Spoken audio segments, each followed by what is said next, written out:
Hoy les traigo un video que no es de Jon Katzenbach Mucho después. y hoy se habla de autores mexicanos. Mucho, pero mucho después. Bienvenidos a otro video que no es mi resumen de la historia del loco. Y ahí va a salir hoy el final del resumen, pero... Una eternidad más tarde. ¿Qué onda, mis pajarillos? Bienvenidos al canal del señor R, tu dosis semanal de literatura y sarcasmo. Hoy les traigo el final de mi resumen de la historia del loco, parte 124. Sí, el señor R ha escuchado sus súplicas y por fin se dignó a subir la parte que faltaba de este resumen, como 2 semanas después de lo prometido, así que no estaría mal que se dieran una vueltecita por los videos pasados por si ya se les olvidó todo lo que resumimos. Les dejo la lista de reproducción allí abajo. Yo soy Marco Reyes, el señor R, y sin más preámbulo, comenzamos. En la descripción encontrarás un índice con los capítulos y los minutos en los que se resumen cada uno de ellos para que no tengas que ver el video de un tirón porque quedó muy largo. Nuestros mosqueteros charlaban y debatían llegando a una obvia conclusión. El ángel podía verlos, estaba detrás de todo lo que había pasado y estaría detrás de todo lo que ocurriese. Tendrían que darse prisa. Así que Peter y Lucy fueron a ver a Gultilin. El pinche viejo terminó presionándolos, diciéndoles que Lucy era más vulnerable ahora que había imitado las características físicas de las víctimas y que si el asesino de verdad estaba en el hospital, no tardaría en ocurrirle algo a ella y que si no le ocurría nada, esto significaba que el arguirucho era el asesino de Rubita. Les disparó el tiro de gracia cuando les dijo que Peter abandonaría el hospital por haber aceptado el trato con la iglesia y que Lucy ya había tendido una ingeniosa trampa para el ángel y que por ende, a más tardar en 2 días, podría estarse despidiendo de ambos.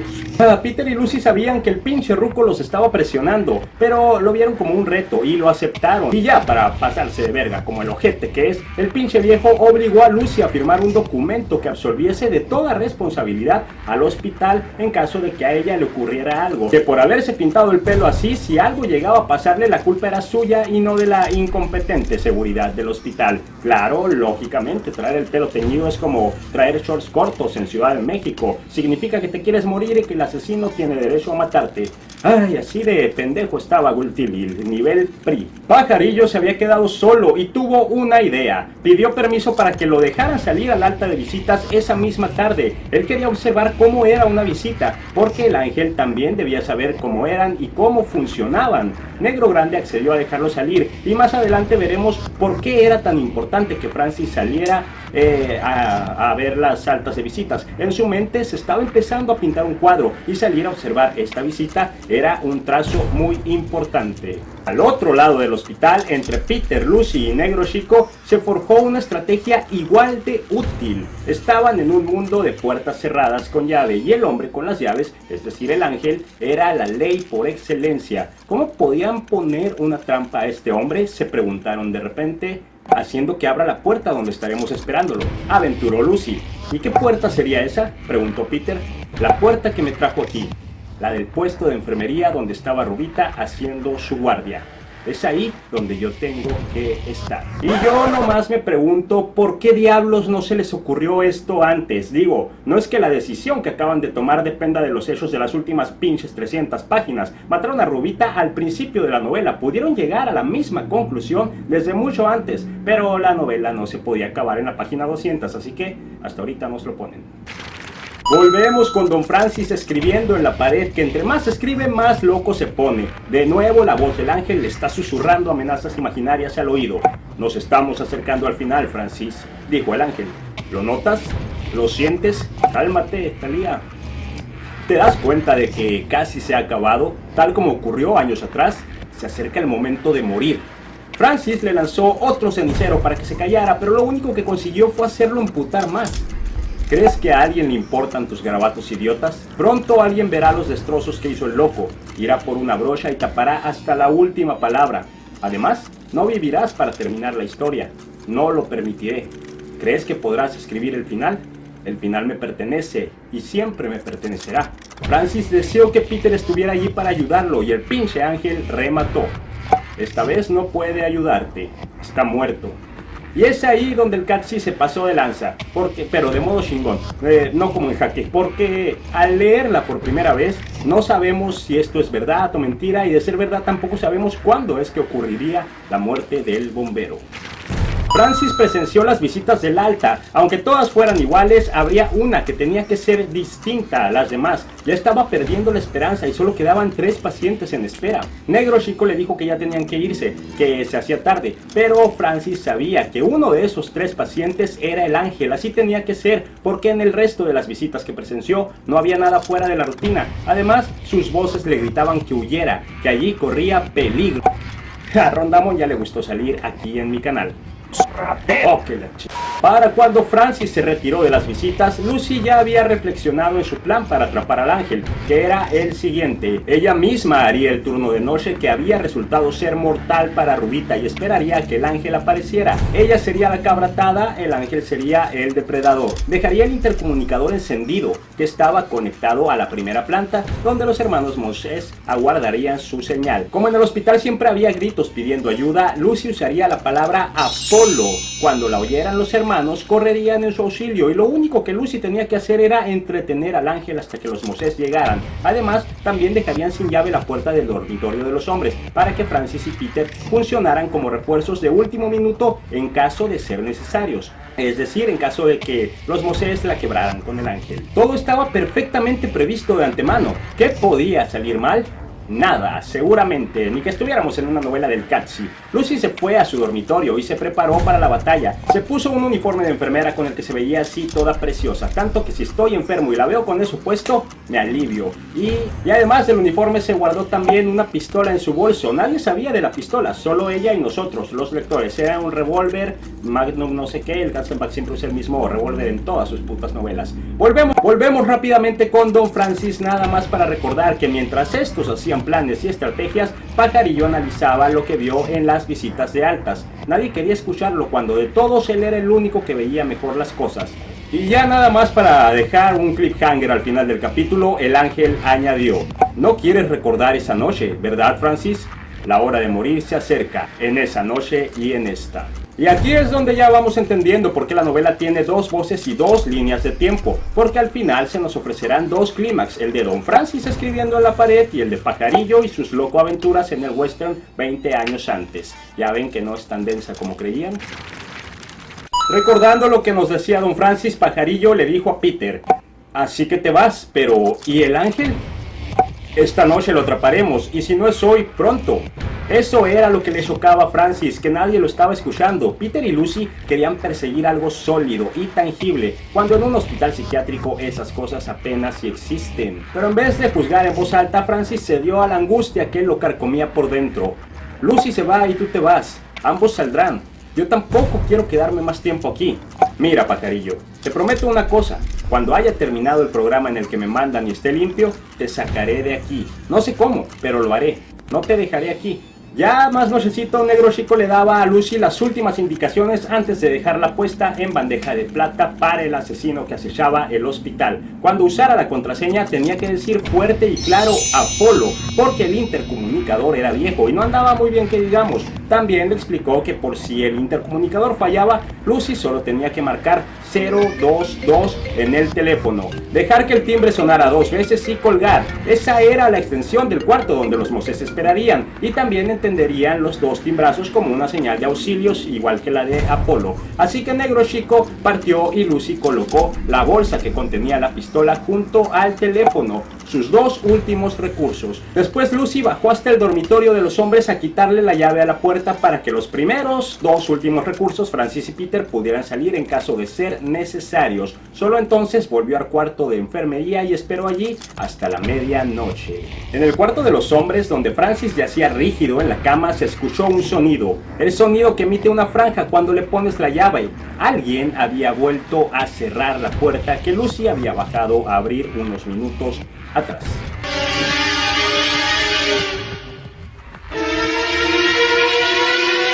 Lucy se había quedado mirando por la rendija del pasillo hacia la oscuridad, donde una silueta de hombre pareció materializarse de la nada. Lucy se extrañó aún más cuando la silueta pareció sonreírle y saludarla. De inmediato se acercó al teléfono y puso la mano sobre el bolso que contenía el revólver. Pero en eso, la silueta se encaminó hacia ella y empezó a hablar. Los idiotas de mantenimiento siempre se dejan las puertas abiertas, por mucho que les digamos que no lo hagan. Me sorprende que aún no hayamos perdido algún paciente.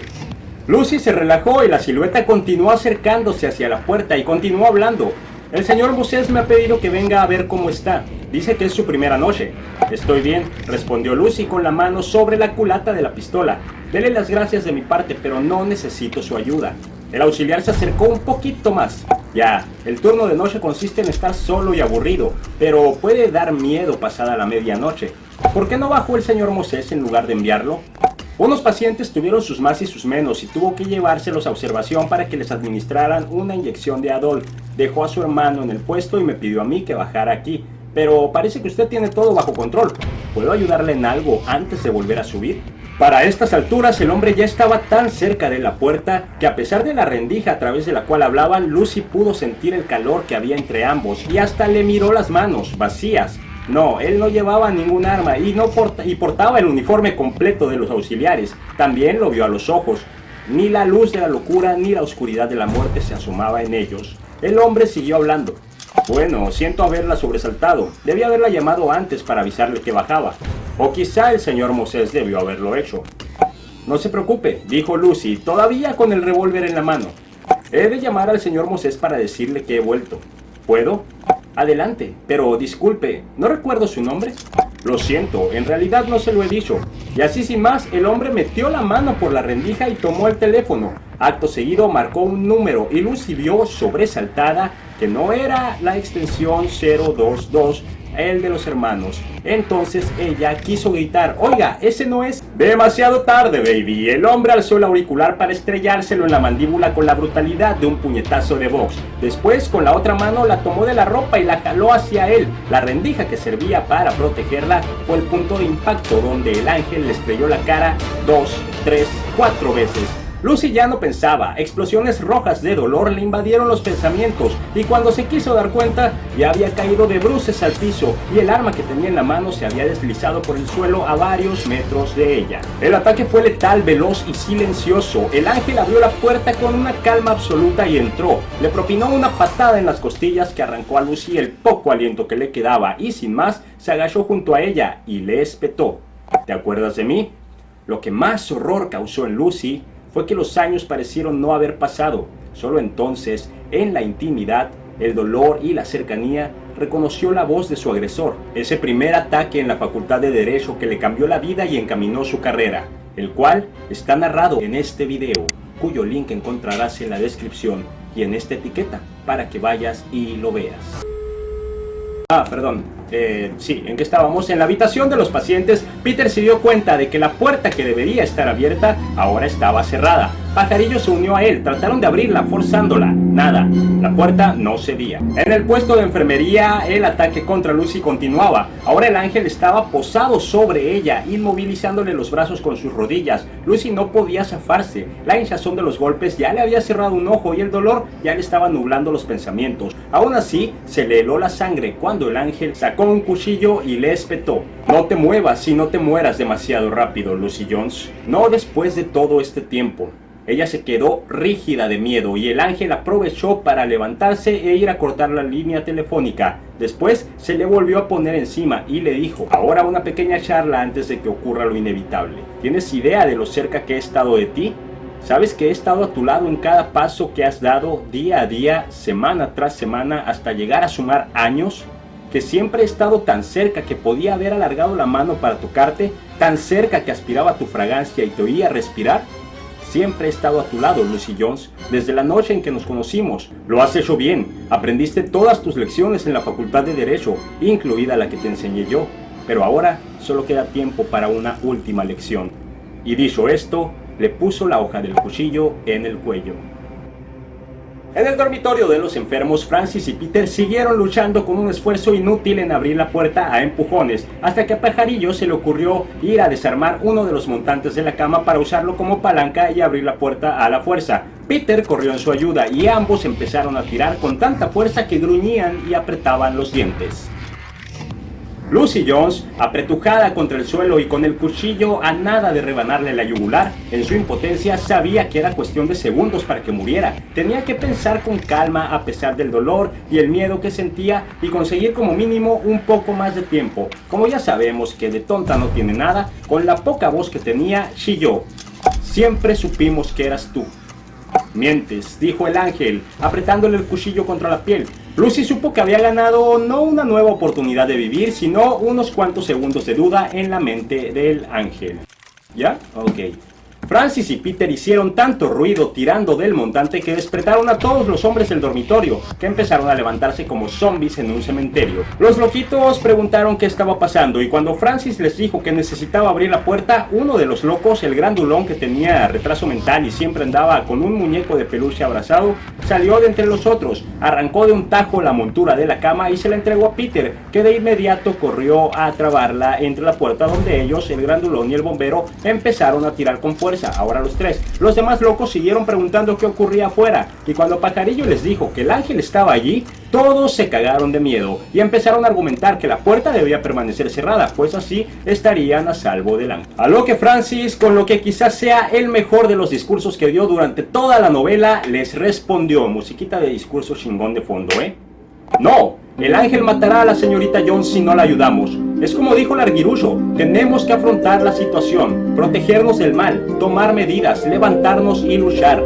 De lo contrario, nos encontrará. Tenemos que luchar ahora. Ha llegado la hora. Es el momento en que los locos de este edificio harán algo que nadie espera. Nadie cree en nosotros. Nadie se imagina que seamos capaces de lograr algo juntos. Pero vamos a ayudar a la señorita Jones y lo haremos juntos, todos a la vez. Peter». «Sí», respondió este desde la puerta. «¿Cuál era la palabra, la contraseña que Lucy usaría para pedir ayuda?» «Apolo», respondió Peter y volvió a concentrarse en la puerta. «Muy bien», dijo Francis con la convicción de un general delante de su ejército. «Tenemos que conseguir ayuda, un ruido que pueda oírse arriba y los haga entender que necesitamos ayuda». «¡Ayuda, ayuda!», gritaron algunos inocentes loquito, a lo que Francis les aclaró: «Aquí no sirve de nada gritar pidiendo ayuda, todos lo sabemos. Tenemos que gritar Apolo, es la única palabra que funcionará». Era una locura, pero lo dijo con tanta convicción que eliminó cualquier tipo de discusión. Varios loquillos comenzaron a gritar la palabra al azar y Francis los silenció con un gesto de la mano. «Así no, pendejos, tenemos que hacerlo todos al mismo tiempo, si no, como vergas nos van a oír», les dijo. «No, pues sí, cierto», dijeron los loquitos y le calaron gritando la palabra al mismo tiempo. «Eso, mamones. A ver otra vez, pero con más huevos. 3, 2, 1, y los locos comenzaron a bramar la palabra mágica. Francis volvió a motivarlos, coordinándolos y contándoles hasta 3 para que lo volvieran a gritar una y otra vez, hasta que la palabra se elevó con fuerza y fue propulsada a toda potencia y traspasó las paredes y la oscuridad. Se convirtió en una palabra explosiva, pirotécnica, como nunca se había oído en el hospital. Una palabra que supo burlar todos los cerrojos para dirigirse directamente a los oídos de sus dos principales destinatarios en el piso de arriba, los hermanos Moses, que estiraron la cabeza sorprendidos al escucharla venir de donde menos la esperaban.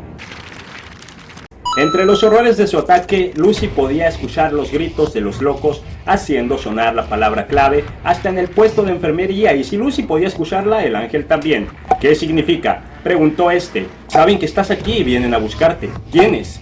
«Todos los locos del edificio». «¿Sabes lo rápido que puedes morir, Lucy?». «Adelante, mátame como Rubita», retó Lucy.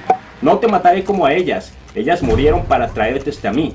De haber querido matarte en lugar de a ellas, habría podido hacerlo en 100 ocasiones, en 1000. Pero esta noche quería que ocurriera a mi manera, que tú vinieras a mí. Fue muy fácil. Crear una serie de asesinatos a los que la joven y prometedora fiscal no pudiera resistirse. Y es este el momento de la revelación. Las motivaciones del villano que no hacen más que dejarnos estupefactos. Estaría genial haber seguido en estas páginas la misma historia, pero alternada con la perspectiva del ángel de vez en cuando. El terror siguió carcomiendo a Lucy hasta que se escuchó al fondo del pasillo una puerta estrellándose seguida de un montón de pasos que corrían. Apolo había cumplido su misión y el ángel lo supo porque espetó.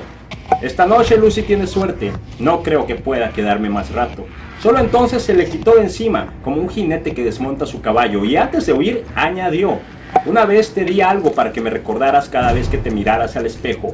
Ahora me recordarás cada vez que des un paso. Y dicho esto, le clavó el cuchillo en la rodilla derecha y lo retorció con fuerza. Lucy gritó y chilló del dolor y perdió el conocimiento, sabiendo ya en la inconsciencia que el ángel se había marchado y que estaba mayugada, herida, sangrando, apenas viva, acaso lisiada, y con una amenaza terrible de que el ángel volvería.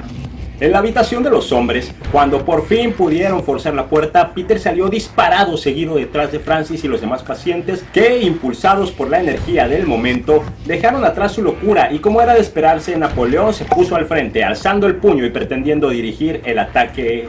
Llegaron todos al puesto de enfermería y encontraron a la agonizante fiscal en el suelo. Ella misma, entre balbuceos, logró decir que el ángel aún andaba por ahí, que lo encontraran. Tenían que terminar con esa maldita historia. Pajarillo fue el único capaz de entender lo que Lucy había dicho antes de caer, ahora sí ya de a tiro inconsciente, incapaz de darles más información.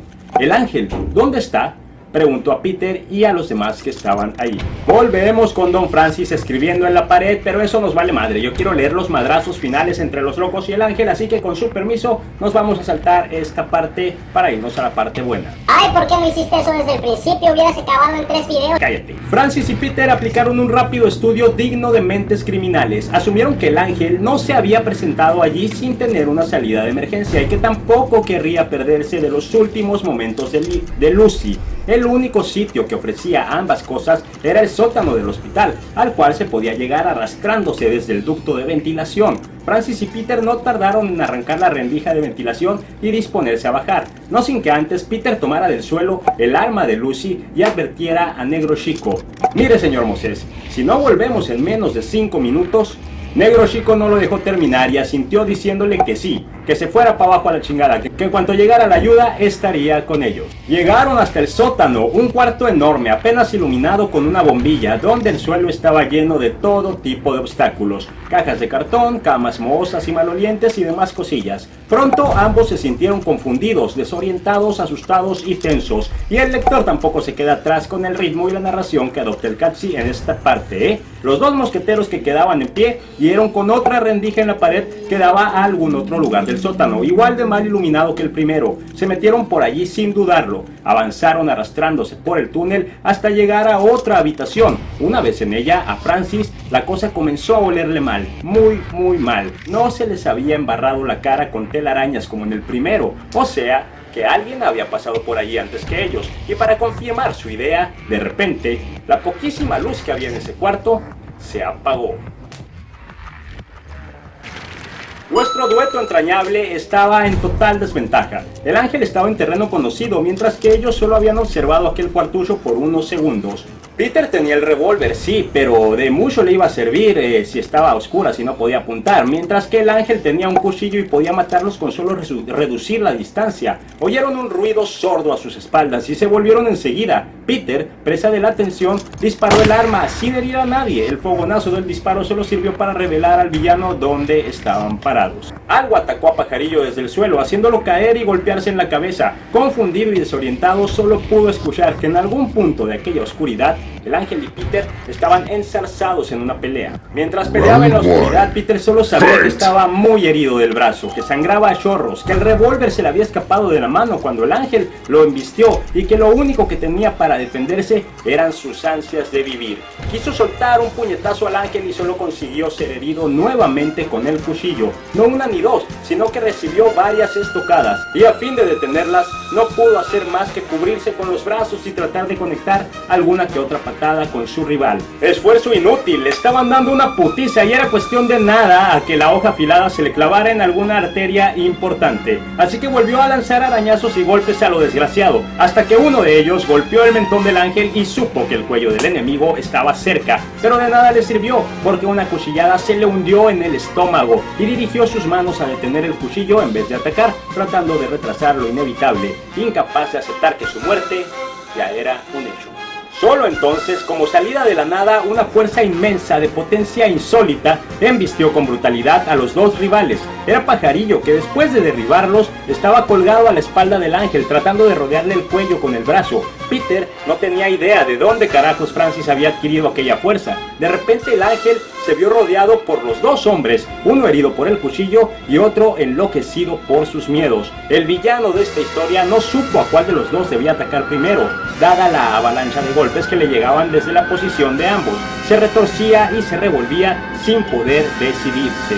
Pronto consiguieron que el ángel dejara de penetrar el estómago de Peter con el cuchillo y librarlo así de una muerte segura, y en ese instante de confusión, con los tres cuerpos enredados peleando entre sí, Peter notó que podía sacarse el cuchillo del estómago. Reunió el valor y el coraje que demandaba sacarse 6 centímetros de acero enterrados en el vientre, y antes de reaccionar al dolor insufrible que sacarlo le causó, dirigió cada gramo de su fuerza en lanzar una única estocada en la que puso el alma, porque sabía que las fuerzas iban a abandonarlo en cuestión de segundos debido a sus heridas, y cuando el cuchillo se hundió en un cuerpo, no pudo hacer más que rogar a los dioses para que estuviera hiriendo al ángel y no a Francis, a la par que lo hundía más y más sin piedad alguna en el cuerpo ajeno.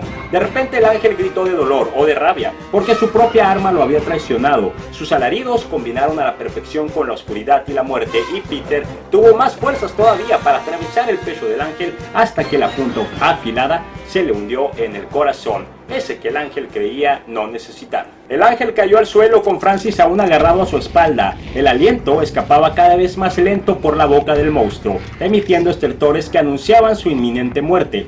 Francis se quedó agarrando el cuerpo de este villano hasta que se puso rígido y pasó a convertirse en cadáver. Para estas alturas ya Peter tampoco hacía ningún ruido, estaba inconsciente, pensó Pajarillo, o muerto. Se quitó el cuerpo del ángel de encima y corrió hasta tropezar con el de Peter, que apenas si respiraba. «Aguanta», le espetó mientras lo sujetaba por las axilas y empezaba a arrastrarlo de regreso a la luz. Francis aún subía a Peter cuando una voz lo llamó desde arriba. Era el señor Moses preguntando si todo iba bien. Solo tuvo que responder: «Señor Moses, ayúdenos por favor», para que ambos hermanos comenzaran a bajar en chinga. Por su parte, el culero de Gullkilil ya estaba allá con Lucy y los demás pacientes, y por primera vez en la novela hizo algo bueno. Encendió la luz del sótano y Francis ya no estaba a oscuras. Sí, eso es lo único bueno que Gullkilil hizo en toda la pinche novela. Al final hasta Gullkilil bajó junto con los Moses, y al ver a Peter herido casi de muerte, llamó para pedir otra ambulancia, puesto que ya había pedido una para Lucy, y de inmediato comenzaron a urdir un plan. La noche desastrosa que acababa de ocurrir tendría que desaparecer, de lo contrario habría titulares en los periódicos y hasta detenciones oficiales para Peter y Francis, que prácticamente habían perseguido al ángel hasta asesinarlo, lo cual los convertía en homicidas, independientemente de que el ángel haya intentado matar a Lucy primero. Además, Francis y Peter no eran los únicos que tendrían problemas con la ley, también los hermanos Moses y hasta el mismo Gullkilil, por ser él el encargado del hospital, podrían cerrar el western, así que había que esconder todo lo que fuera posible esconder. Gullkilil reconoció al ángel, era un paciente del western al que él mismo había diagnosticado con retraso profundo, catatónico, y hasta le había concedido pases de salida para los fines de semana. La carrera del doctorcito este dependía de lo que hicieran en los próximos minutos. De modo que Gullkilil ideó la siguiente estrategia. Llamó a la policía y les dijo que nadie había matado al ángel, sino que este, que era uno de sus pacientes más peligrosos, había agredido gravemente a Lucy y a Peter antes de escaparse del hospital sin que ellos pudieran hacer nada. Y así todo resuelto. El ángel se les peló y los heridos estaban heridos porque el güey que se les peló los había herido antes de pelárseles, y ya nomás había que desaparecer el cuerpecito del ángel para que nadie lo fuera a encontrar y listo, aquí no pasó nada. No corren a nadie, no encierran en el bote a Peter y no cierran el hospital. ¡Bravo! Ok, Gullkilil, +1 por esta estrategia que diseñaste. Menos 400 por lo que hiciste en las primeras 400 páginas. No te salvas, güey. Más noche, ya con Lucy y Peter internados en el hospital de emergencia pero estables, Negro Chico salió acompañado de Francis con el cuerpo del ángel cargado en sus brazos, y se dirigieron hasta el jardín donde antes habían sembrado flores y donde descansaban los restos sepultados de Cleo. Ahí enterraron el cuerpo de aquel asesino por el que no hizo falta mencionar ninguna oración. Aquel hombre no valía ni eso, aunque Francis pensó que a Cleo le gustaría saber que echaron ahí el cuerpo del ángel, pues toda emperatriz merecía tener un esclavo en la otra vida. Y eso fue todo. Don Francis había terminado su historia, la historia del loco. Solo entonces Después de haber escrito el punto final, se hizo un ovillo en el suelo y empezó a tiritar. Ya estaba todo desquiciado y alucinado, ya no tenía ni una pizca de lucidez. Ve tú a saber cuánto había comido y dormido el pobre señor desde que empezó a escribir. Así que según él, se acostó en el suelo a esperar la muerte. Lo que él no sabía eran dos cosas: que no iba a morirse allí tirado y por ende la historia del loco aún no terminaba. Ya casi, falta poquito, pero aún no. Hola, Francis, dijo Peter despertando a Don Francis. Hola, Peter, ¿dónde estoy? En el hospital, dijo con su sonrisa habitual y su semblante despreocupado. No en nuestro hospital, claro, ese ya no existe. Estás en uno mucho más agradable. Echa un vistazo. Esta vez el alojamiento es mucho mejor, ¿no te parece? ¿Estoy muerto?, preguntó Don Francis. No, pero yo sí, respondió Peter, y una oleada de pesadumbre invadió a Francis mientras respondía. Lo sé, lo recuerdo. No fue el ángel, ¿sabes? ¿Tuve alguna vez la ocasión de darte las gracias, pajarillo? Me habría matado de no haber sido por ti y me habría muerto desangrado si no fuera porque me arrastraste hasta arriba. Te portaste muy bien conmigo y aunque siempre te lo agradecí, nunca tuve oportunidad de decírtelo. Charlaron un rato más para ponerse al día. Peter había muerto mientras ayudaba en un incendio, puesto que había vuelto a su puesto de bombero una vez finalizado el tratamiento al que se sometió, solo que ya no llevaba el nombre de Peter, le dieron uno nuevo, ahora su apellido era Montana. Te echo de menos, le dijo Francis. Lo sé, pero ya no me necesitas. Nunca me necesitaste, ni siquiera el día en que nos conocimos, pero entonces no podías verlo. Quizá ahora ya puedas. Pero, ¿y el ángel? ¿Volverá? No, pajarillo. Tú lo venciste hace 20 años y lo venciste ahora. Ya no podrá molestarte. El resto del diálogo alucinógeno no aporta nada en cuestión de narrativa, así que nos lo saltamos, pero recuerden que es una de las partes más enternecedoras del libro, por si gustan releerlo completo, por lo menos ese capítulo. Francis había sufrido una crisis nerviosa y como no se presentó a su consulta con el Dr. Klein como había quedado, este lo fue a buscar y por eso es que se salvó y ahora está encamado en el hospital recuperándose a medida que retoma su medicación. Al día siguiente, Don Francis fue dado de alta y recibió visitas con las que no contaba: los hermanos Moses. El paso de los años había dejado sus estragos en los rostros de ambos, pero para Don Francis eran los mismos ángeles que había conocido 2 décadas atrás. Recordemos que ya de grande, Francis se siente muy solo, pero en realidad nunca estuvo solo. Resultaba que los Moses mantenían constante comunicación con el Dr. Klein, el vecino Ramón Santiago y uno que otro dependiente que los mantenían al tanto del estado de salud de Francis. Se preocupaban por él y lo cuidaban vigilándolo, porque ahora los hermanos Moses ya no eran simples enfermeros, sino que eran un sheriff de la policía y un concejal. Todos querían quedar bien con ellos, y mejor aún, querían quedar bien con la jueza federal del distrito, una tal Lucy Kyoto Jones, que estaba muy interesada en saber cómo iba la vida del hombre que varios años antes la había salvado de morir en una noche espantosa. Luego de ponerlo al día, lo llevaron hasta su casa misma, que había sido remodelada y donde ya lo estaba esperando Lucy, ahora con un bastón que tenía que usar de modo permanente gracias a la herida que el ángel le había hecho en la rodilla en aquel último encuentro. Lucy veía la pared de la escritura, misma que no había sido remodelada, estaba intacta, la historia completa estaba allí, todos la habían leído, a pesar de que algunas de las palabras ya estaban empezando a borrarse por sí solas, de modo que Lucy llegó con un regalo para Francis: un bloc de hojas blancas, lápices y 2 cubetas de pintura a látex blanca. Las palabras de la pared podían destruir carreras y hasta hacer que ciertas personas se preguntasen ¿cuántos cadáveres más habría enterrados en el patio del viejo Hospital Western?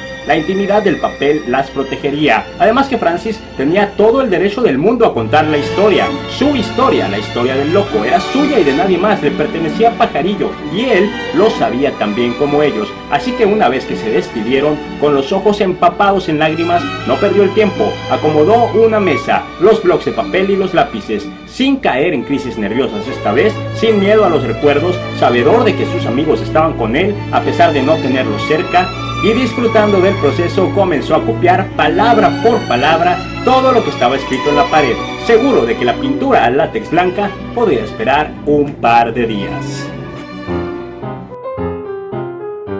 Y hasta aquí el resumen, pajarillos. Verga, pensé que no iba a terminar nunca. Está acabado, lo hice por fin. Una de mis metas del 2020 está cumplida. Ya nomás me falta la de leer 50 libros. Muchísimas gracias a aquellos que ven estos resúmenes completos. Pues si algo se requiere para mirarlos es una paciencia de oro. Y cada uno de los que está al otro lado del video y de los videos que subo la tiene. Y solo por ello es digno de mi respeto y de mi aprecio. Neta, pajarillos, un chingo de gracias por apoyar este contenido. Les recuerdo que hay más. El psicoanalista y su secuela también están resumidos en esta lista de reproducción. Y desde luego que los resúmenes interminables ya son un clásico de este canal, así que suscríbanse y pronto estaremos decidiendo juntos qué libro sigue por resumir en este canal. Puede ser Confianza Ciega si resulta ser bueno, y si no, tengo la mira puesta en Juicio Final. Esa novela también me encanta, es la primera que leí de John Katzenbach. Suscríbanse para que no se pierdan el contenido. Síganme en Instagram, que se pone muy bueno el cotorreo por allá. Y sin alargar esto más de lo necesario,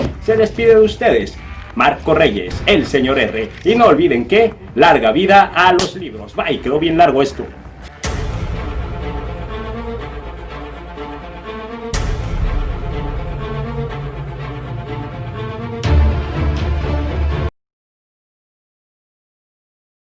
Es neta que te quedaste hasta aquí, pinche video duró media hora, ya hubieras leído 100 páginas en lo que lo viste.